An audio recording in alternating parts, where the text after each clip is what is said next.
Hello everyone, and thank you for inviting us to speak. I'm Alasdair. I'm the R&D manager at Origin Sciences, and I'm here today with my colleague Thomas, who's a bioinformatician. We'd like to share a bit about how we use LabKey Sample Manager to support our research activities and daily operations by constructing platforms for informative visual analysis. But first, what do we do at Origin Sciences? Well, we're a diagnostics development company based in Cambridge in the UK with a focus on gastrointestinal disease and particularly colorectal cancer. To date, we've managed more than 5 clinical trials and enrolled thousands of participants. We perform our own data analytics in-house and alongside ongoing assay and IVD development and have recently CE marked a medical device. But why the focus on colorectal cancer? So this disease is devastating. It's the second highest cause of cancer death worldwide, with incidence rising for under 50s. 1 in 20 of us will develop the disease at some point in our lifetime, which means even if you don't develop it yourself, you will know someone who does. Now, unfortunately, 5-year survival rates are as low as 10% in stage 4 disease. But as you can see in this graph, we're actually very, very capable at controlling early stage disease with survival rates as high as 85, 90%. But the key here is identifying this cancer in the early stages is a real problem. So currently we have early screening methodologies such as FIT, but these rely heavily on symptoms, in that case, blood and stool, which become more obvious in later stages of disease progression. And in fact, actually, symptoms are quite generic. So blood and stool, as mentioned, there's also change in bowel habits, unexplained weight loss, and even just fatigue. It's clear there that symptom-led diagnosis simply just falls short in the management of colorectal cancer. And how this manifests in a healthcare setting is that huge numbers of people who present with these symptoms are funneled down suspected or possible colorectal cancer pathways, which ultimately leads to colonoscopy, which, for those that don't know, is using a camera on a long tube to examine through a patient's colon. And even in that context, only 1 to 4% of those cases find a cancer. So as you can see, this is a hugely inefficient way of triaging who does and doesn't require a colonoscopy. Just a side note on that as well, in the UK at the moment, there's currently a backlog of about 500,000 people waiting for a colonoscopy. And by those numbers, maybe 480,000 of them don't need to be. So there's this diagnostic leap from the detection of symptoms as early as possible to unpleasant, invasive, costly, and time-consuming medical procedure. There's a huge unmet need for something to sit in the middle of that gap to provide accurate and actionable information which will better triage those individuals who should progress to colonoscopy. And this is where we're looking to come in. To triage early in the diagnostic pathway and oh, sorry, the slides have flicked through. To triage early in the diagnostic pathway and channel individuals down the most fitting pathway for their specific pathology. But how are we doing this? So Origin has developed a medical sampling device to retrieve rectal mucus. Now, mucosal membranes exist throughout the aerodigestive tract, and as a medium, these layers are rich in material that could be used in diagnostics. What we're doing is local representative sampling, so taking material from as close to the pathology as possible, where there's a lot of it, and then characterizing it. And we've developed a way to do this. We look genetically at mutations, we look epigenetically at ways that DNA is modified through interactions with its environment, and we look at the gut microbiome. The combination of these methodologies creates an extensive picture of what's actually happening in the local environment and ultimately gives us the best chance for early stratification of risk. A tool like this, we feel, could really plug that diagnostic gap by being much more efficient to administer than colonoscopy, but critically more informative than existing early screening methods in triaging those that actually need a colonoscopy.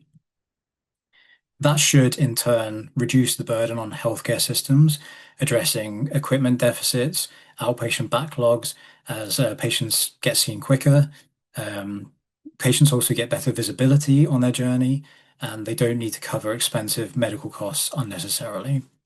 And if you're interested in what we're doing, you can find a little bit more in our recent publication here in the top right.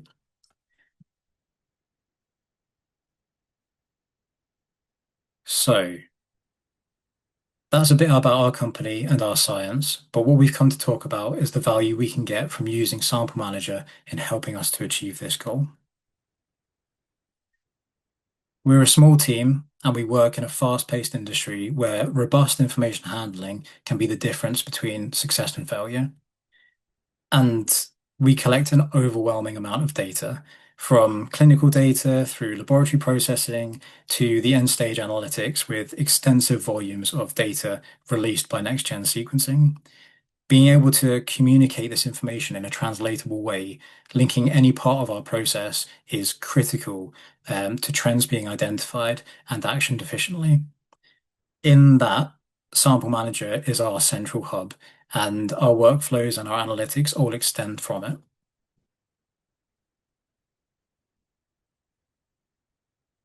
Here's an overview of the ways we manipulate data in our system right now. Hopefully it's clear the scale of information we're working with.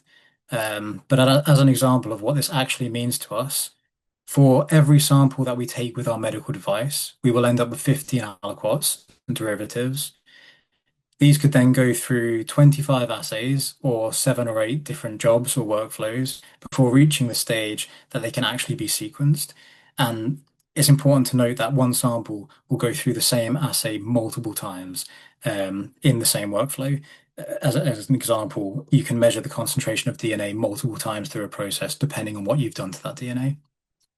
So having the traceability to pinpoint where exactly in that workflow an assay is taking place is absolutely essential, but that's not always a given with these software systems.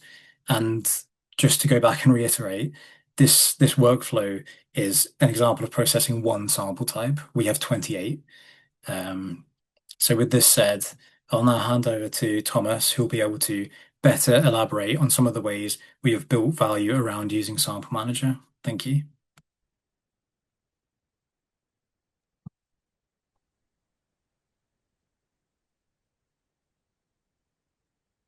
Can everyone see my screen okay?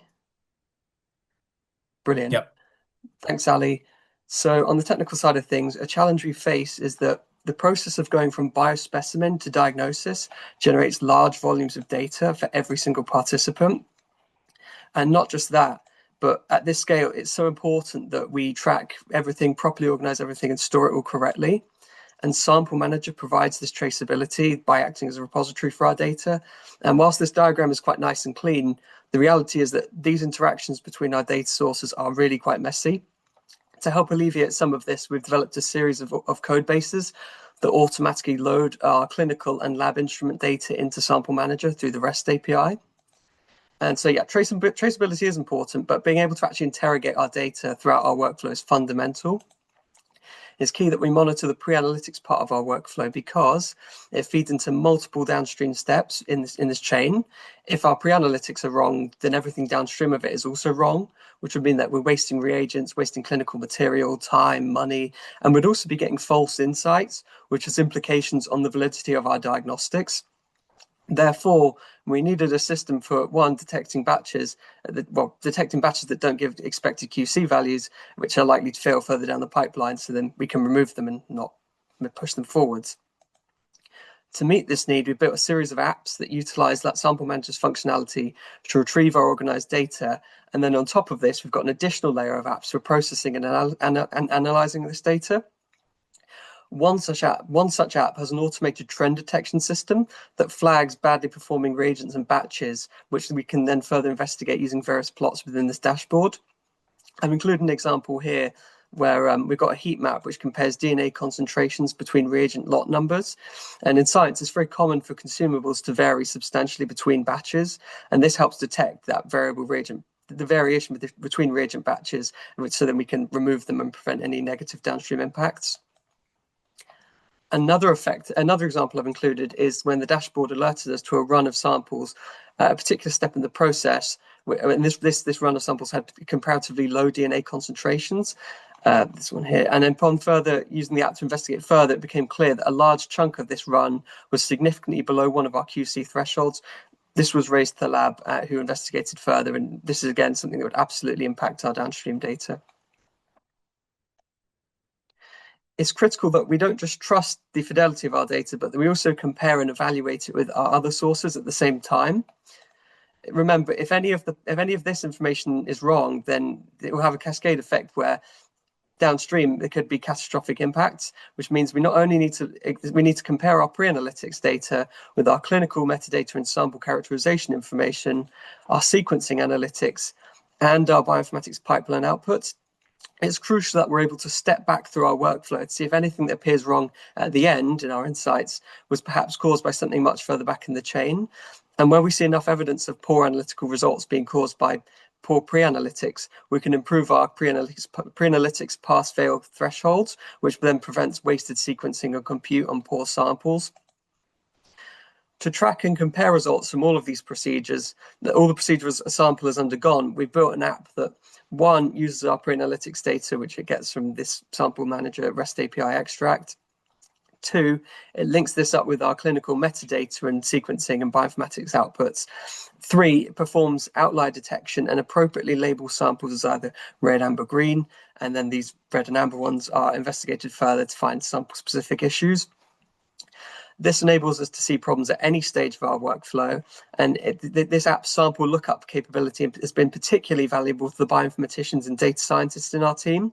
It's aided them in investigating irregular results by being able to generate per sample reports containing metrics from the entire workflow. Furthermore, some additional apps that have been developed by the team include a process tracker and our Lab Assist dashboard. The process tracker monitors which samples have passed through which sample manager workflows. This has greatly reduced the amount of manual spreadsheet maintenance that the lab has to perform. The Lab Assist dashboard has several features, including consumables management and automatic conversion and upload of lab instrument output files.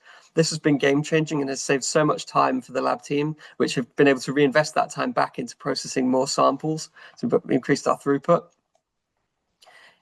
In the interest of time, I've only shown you a few of examples of what we built and how we utilize Sample Manager, but we're still working with LabKey to maximize the utility of Sample Manager, and we have learned a couple of lessons along the way. One, introducing monitoring and traceability early is key. For us, this was Sample Manager, and using it to organize and store our data has been so useful. It's made our pre-analytical data actionable so that we can then do our downstream analysis on it. The utility of AI is vast. It's had a huge difference in what our small team can output. What would previously have taken months now only takes a matter of weeks. And of course, debugging and extensively reviewing all AI-generated code is fundamental. It's so important. Finally, we'd really like to thank Jason Luddy for helping onboard us with LabKey. We'd like to extend a special thank you to Hannah Brack and Lance Ludwig for their ongoing technical support. Additionally, we'd like to thank our colleagues at Origin in both the lab and data departments, and you can learn more about us and what we do on our website. Thank you for listening, and are there any questions?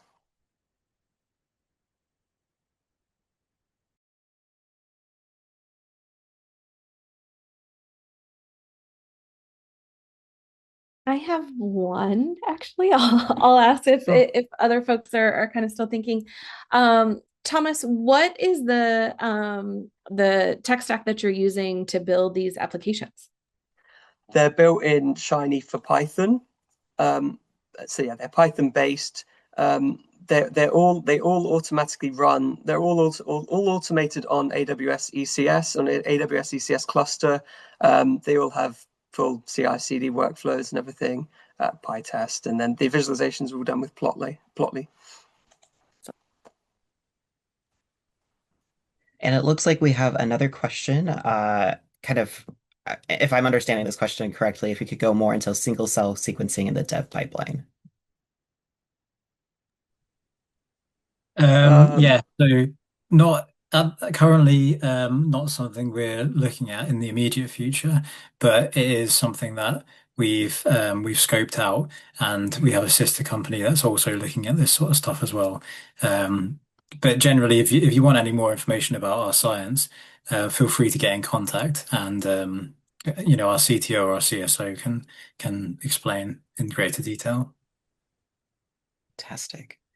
Um, Fantastic. And I think kind of with the time, thank you so much, Ali and Tom, for presenting. If there's more questions, definitely feel free to put them in the chat in the Q&A. This is fantastic stuff that you're all covering, and I think a lot of our clients can learn a lot from it.